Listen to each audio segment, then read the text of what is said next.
আর কয়েক ঘন্টার মধ্যেই ডক্টর মোহাম্মদ ইউনূস ইউরোপ থেকে ঢাকায় অবতরণ করবেন। আমি তার নিরাপত্তার কথা ভেবে একটু বিচলিত বোধ করছি, কারণ শেখ হাসিনার নিয়োগকৃত গোয়েন্দা এবং শীর্ষ সেনা কর্মকর্তারা সবাই এখন স্বপদে বহাল আছেন। এই লোকগুলো যে শুধু স্বৈরাচারী শেখ হাসিনার প্রতি সহানুভূতিশীল তাই নয়, একই সাথে এরা ইন্ডিয়ার খুবই অনুগত এবং বিশ্বস্ত অনুচর। বাংলাদেশ সেনাবাহিনীর সাথে সার্বক্ষণিক যোগাযোগ রয়েছে, এই বাক্যটি দেশটির পররাষ্ট্রমন্ত্রী জয়শঙ্কর সেই জন্যেই আস্থার সাথে বলতে পেরেছেন। ডিজিএফআইয়ের মহাপরিচালক মেজর জেনারেল হামিদ একজন খুবই ধূর্ত, নিষ্ঠুর, দুর্নীতিবাজ অফিসার। বিগত ৩ সপ্তাহ জুড়ে স্বৈরাচারী শেখ হাসিনা দেশের মানুষের উপরে যে হত্যাকাণ্ড চালিয়েছিল তার অন্যতম পরিকল্পনাকারী, উদ্যোক্তা এবং নির্দেশদাতা ছিলেন এই মেজর জেনারেল হামিদ।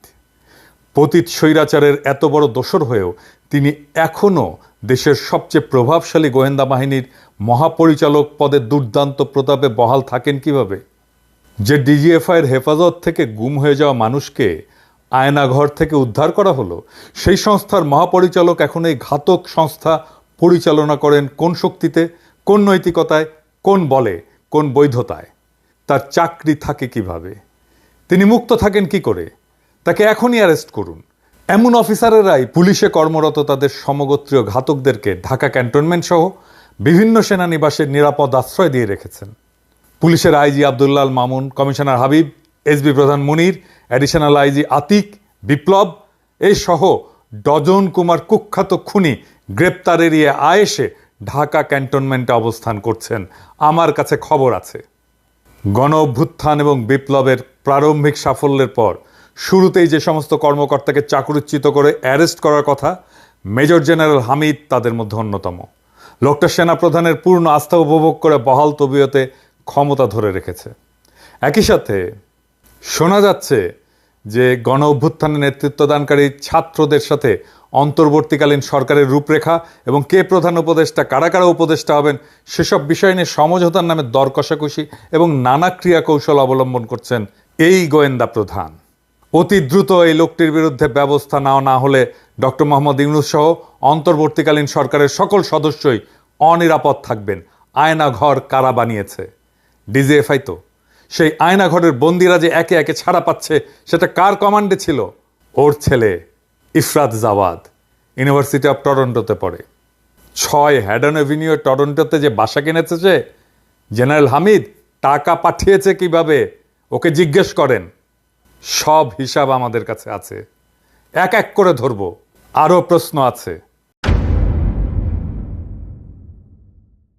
গণ অভ্যুত্থানে নেতৃত্ব দানকারী ছাত্র নেতাদেরকে কেন যেতে হলো কুখ্যাত ব্যবসায়ী হামিম গ্রুপের মালিক একে আজাদের টেলিভিশন চ্যানেল 24-এ? ডক্টর মোহাম্মদ ইউনূসের সাথে কথা বলার জন্য সেখানে যেতে হবে কেন? এই বাটপাড়ের আতিথেয়তা কেন গ্রহণ করতে হবে? কোন কারণে? লোকটা যে খুনি হাসিনার মনোনয়ন এবং অনুগ্রহ নিয়ে তার 15 বছরের ফ্যাসিবাদী শাসনামলে বিজিএমইএ এবং এফবিসিসিআইয়ের সভাপতিত্ব করেছে, তাই ছাত্র নেতাদেরকে জানানো হয়নি কেন? এই সকল কুখ্যাত ব্যবসায়ীর কারণে যদি খুনি হাসিনার আমলে বাংলাদেশের সমস্ত ট্রেড বডিতে ভোটের মাধ্যমে প্রতিনিধি নির্বাচনের প্রক্রিয়া বন্ধ হয়ে যায়, গণতান্ত্রিক চর্চা বন্ধ হয়ে যায়, ফরিদপুর বাড়ি এই পরিচয় এবং প্রভাবে একে আজাদ সহ আরও কিছু ব্যবসায়ীর সাথে মিলে তাদের স্বৈরতান্ত্রিক কর্তৃত্বের অধীনস্থ করেছিল পুরো দেশের বাণিজ্যিক সংস্থাগুলোকে। রাষ্ট্রীয় মালিকানাধীন ব্যাংক থেকে হাজার হাজার কোটি টাকার ঋণ নিয়ে যারা ডেট সার্ভিস এবং ঋণ পরিশোধ করেনি, কুখ্যাত ব্যবসায়ী একে আজাদ তাদের মধ্যে অন্যতম। হিসাব করে দেখেন। এর উপরে দৈনিক সমকাল, চ্যানেল 24 এই দুইটার মালিক। এই সমকালেই কাজ করত সেই লোক যে বলেছিল যে আপনার নোবেল প্রাইজ পাওয়ার জন্য এখন লবিং করা দরকার। আমরা নাম দিয়েছিলাম সমতেল, মনে আছে? তার মালিকানাধীন ফ্যাক্টরিগুলোতে শ্রমিকদেরকে ন্যায্য মজুরি দেওয়া হয় না, তাদের উপরে দমন পীড়ন চালানো হয় এবং বিভিন্ন গোয়েন্দা সংস্থাকে টাকা দিয়ে শ্রমিক নেতা হত্যার অভিযোগ আছে এর বিরুদ্ধে। দেশের সমস্ত বিরোধী দল যখন গত 7ই জানুয়ারির ডামি নির্বাচন বয়কট করে, তখন এই ভদ্র মানুষের বেশধারী দুর্বৃত্ত আওয়ামী লীগের বিদ্রোহী প্রার্থী হিসেবে ফরিদপুর শহর থেকে নির্বাচিত হয়েছিল। তারপরেও একে আজাদের বিজয়ী হতে সাহায্য নিতে হয়েছিল ডিজিএফআইয়ের বর্তমান মহাপরিচালক মেজর জেনারেল হামিদের। আওয়ামী ফ্যাসিস্ট দুঃশাসনের সাথে ওতপ্রোতভাবে জড়িত এমন সব ব্যবসায়ীদের কাছে আন্দোলনকারী নতুন প্রজন্মকে নিয়ে যেতে হবে কেন? যেখানে আমরা মনে করি 2014, 2018, 2024-এ অনুষ্ঠিত জাতীয় সংসদের সকল নির্বাচন বাতিল করতে হবে এবং এতে জালিয়াতি এবং বল প্রয়োগের মাধ্যমে যারা নির্বাচিত হয়েছিলেন তেমন সকল এমপিকে জেলে পুরতে হবে। এইবার আসেন আরেকজনকে নিয়ে আলাপ করি। এই শাহাবুদ্দিন চুপ্পু 1983 সালে স্পেশাল বিসিএস দিয়ে মুক্তিযোদ্ধা কোঠায় মুনসেফ হিসেবে সরকারি চাকরিতে যোগদান করে। কর্মজীবনের শুরু থেকে একজন সে চরিত্রহীন, দুর্নীতিগ্রস্ত, অযোগ্য বিচারক হিসেবে সর্বমহলে নিন্দিত, ঘৃণিত ব্যক্তি হিসেবে নিজেকে প্রতিষ্ঠা করে। কর্মজীবনে এমন এমন জায়গায় সে নিয়োগ নিত যেখানে ঘুষ খাওয়া যায় এবং উচ্চ মূল্যে রায় বিক্রি করা যায়।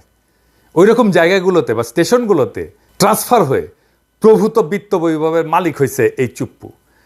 বিচারকের চাকরি থেকে অবসরে যাওয়ার পরে দুর্নীতির মহারানী শেখ হাসিনা তাকে দুদকের কমিশনার পদে নিয়োগ দেয়। এইখানে তার কাজ ছিল চাঁদাবাজি করা, এবং চাঁদাবাজি করতো এই আইনমন্ত্রীর সাথে মিলে, হাসিনার আইনমন্ত্রীর সাথে মিলে। ওইখানে তার একমাত্র কাজ ছিল নানা পর্যায়ে ব্যবসায়ীদেরকে দুদকের তদন্ত জালে আবদ্ধ করে কোটি কোটি টাকা আদায় করা। সব ব্যবসায়ীরা আমার কথার প্রমাণ দেবে।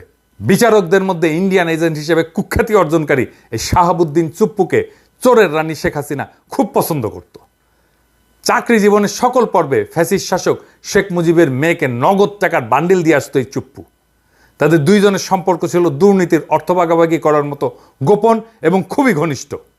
সাংবিধানিক পদ দুদকের কমিশনার হিসেবে সে অবসরে গেলে কাঁড়াল রানী তাকে লুট করা ইসলামী ব্যাংকের ভাইস প্রেসিডেন্ট পদে নিয়োগের ব্যবস্থা করে।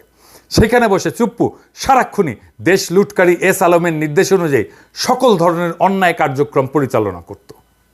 এই লুটেরের সাথে তার চুরি বাটপাড়ির সম্পর্ক বিচারিক জীবন থেকে শুরু হলেও দুদকের কমিশনার হিসেবে চুপ্পু এই কুখ্যাত ব্যবসায়ীর অপরাধ কর্মের অন্যতম ঘনিষ্ঠ সহযোগী হয়ে ওঠে।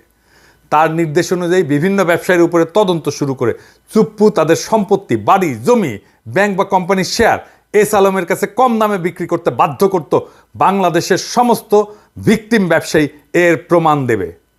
সফলভাবে অজস্র অপকর্ম সম্পন্ন করার পুরস্কার হিসেবে শেখ হাসিনা তার ব্যক্তিগত ব্যবসা বাণিজ্যের অন্যতম সহযোগী এস আলমের পরামর্শে চুপ্পুকে বাংলাদেশের রাষ্ট্রপতির আসনে বসায় দেয়। ফ্যাসিস্ট সরকারের পতনের পর এই পচা দেশের সেরা দুর্নীতিবাজ এবং ইন্ডিয়ান এজেন্ট শাহাবুদ্দিন চুপ্পুকে রাষ্ট্রপতি মেনে কাজ আগায় নিতে হবে বলে যে শিক্ষকেরা জ্ঞান দিচ্ছেন তারা নিশ্চয়ই হুঁশ হারায় ফেলছেন। এই চুপ্পু মুজিব বাহিনীর লোক, র ট্রেইনড লোক। মুজিব বাহিনীকে র ট্রেন করছে। বাংলাদেশের প্রেসিডেন্ট যাদেরকে বানাইছে হাসিনা সব কয়টা র ট্রেন্ড লোক। আব্দুল হামিদও র ট্রেন্ড লোক। এমন দাগি অপরাধীদেরকে রাষ্ট্রীয় গুরুত্বপূর্ণ পদ থেকে লাথি মেরে বের করে দিয়ে এদের বিচারের কাঠগড়ায় দাঁড় করাতে না পারলে এই গণ অভ্যুত্থান, বিপ্লব, শত শত শহীদের আত্মদান, অজস্র মানুষের অঙ্গহানি, অন্ধ হয়ে যাওয়া এবং অপরিসীম দুঃখ কষ্ট বৃথা যেতে বাধ্য হবে। পতিত সরকারের রাষ্ট্রপতি চুপ্পু, ডিজিএফআই এর মহাপরিচালক খুনি মেজর জেনারেল হামিদ এবং কুখ্যাত ব্যবসায়ী এ কে আজাদকে অন্তর্বর্তীকালীন সরকার গঠনের সকল প্রক্রিয়া থেকে দূরে সরায় দিতে হবে। তা না করতে পারলে এই তত্ত্বাবধায়ক সরকার ব্যর্থ হবে। এই বিপ্লবকে আর জন আকাঙ্ক্ষাকে ধারণ করতে পারবে না এই তত্ত্বাবধায়ক সরকার। আমরা চাই এই সরকার সফল হোক, আমাদের সমর্থন থাকবে, কিন্তু আমরা চাই না আওয়ামী লীগের হাতে অস্ত্র তুলে দিতে। আমরা চাই না আওয়ামী লীগ এটা বলুক এই সরকার ব্যর্থ হয়েছে। আমরা চিনি কারা হাসিনার অনুগ্রহ পাইছেন। আমরা জানি বাংলাদেশে ভারতের স্বার্থ কারা রক্ষা করে। আমরা যদি এদের কাউকে শাসন ক্ষমতার ধারে কাছে দেখি, বাঘের মতো ঝাঁপায় পড়ব আর কচ্ছপের মতো কামড়ায় ধরব। ছাড়ন নাই। ইনকিলাব জিন্দাবাদ।